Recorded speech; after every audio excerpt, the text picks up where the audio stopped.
Well, I think if you sort of break it into component parts, you've got the primary season, the convention period and debates, and then election night or leading up to election night.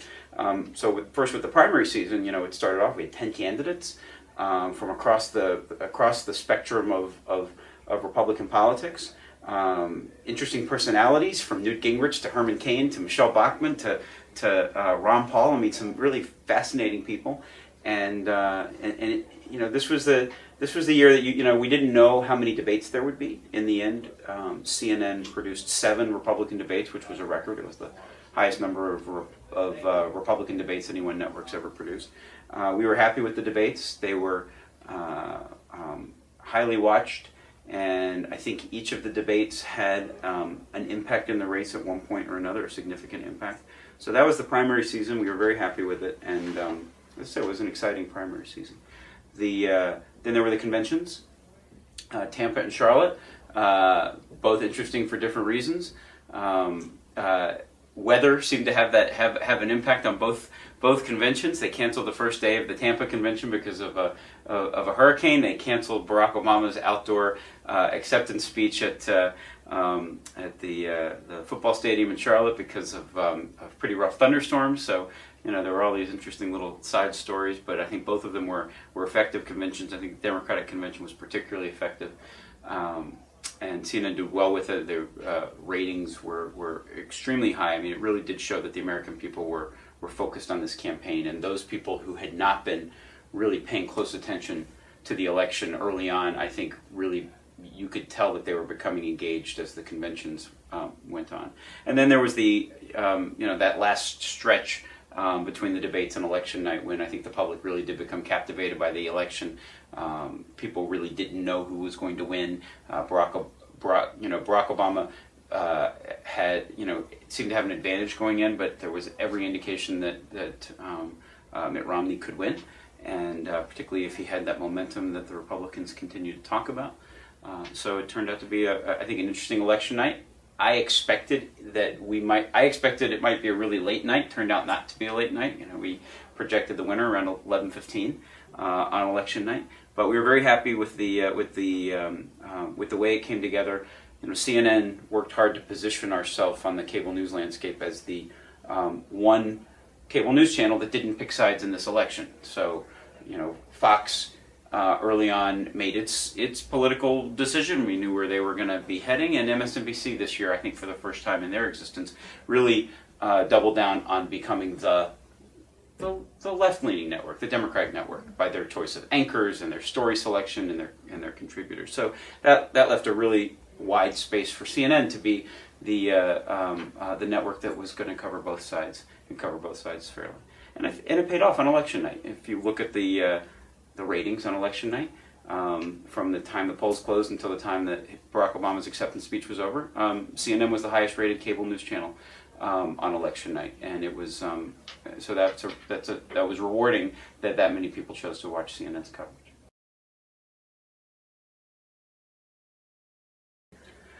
I think I would characterize CNN as the network that covers all sides fairly and doesn't pick sides in this election or any election.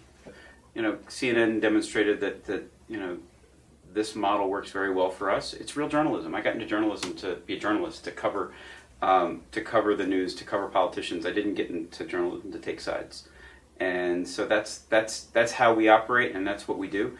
And when there are important stories and there's big news, we find that viewers come to CNN in very large numbers, whether it be Hurricane Sandy or a big political event or the Arab Spring.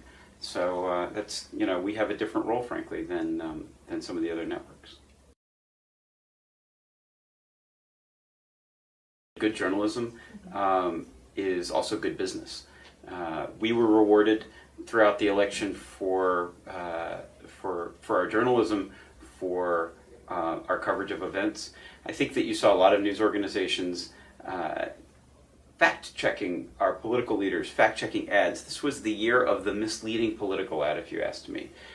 Both campaigns at the presidential level and many campaigns at the for whether it be for Senate or other offices and the super PACs. I think that over and over and over we saw misleading political ads, and in a world of polarized political commentary, there is a room, I think, for good journalism to try to cut through some of that misleading talk. So when we fact-checked ads, I think that was an important role. Whether it was CNN or the New York Times or PolitiFact or FactCheck.org or the Washington Post or countless other news organizations that were looking at these ads and saying, wait a second, this is either flat out wrong or it's misleading. And I think that was an important role, and I think you saw that play a really important function in this year's campaign. No, I think if you look closely at what she did, I think as she described it, she was first trying to move the debate along, and a lot of time had been spent on Libya. But more importantly, both candidates, I think, were sort of skirting the edges of the truth. In that, when Barack Obama said that the president had called the Benghazi attack, had used the words act of terror or terrorist attack. Well, he actually had used the words technically at the Rose Garden event, and Candy said that, and she knew that, and she had been, had thought it through and was prepared for that. At the very same time, the Obama administration had not, for some 2 weeks, described that event in public or discussed it as a pre-planned terror attack, and she pointed that out at that moment as well. So in one sentence, during that debate, you saw Candy first point out that Barack Obama had used those words, and then second, pointed out that the Obama administration had for 2 weeks suggested that the Benghazi attack was as a result of a protest in over that anti-Muslim film. So I think in one statement she pointed out that both sides could be more clear in their explanations. Oh, I think debates absolutely should be fact-checked.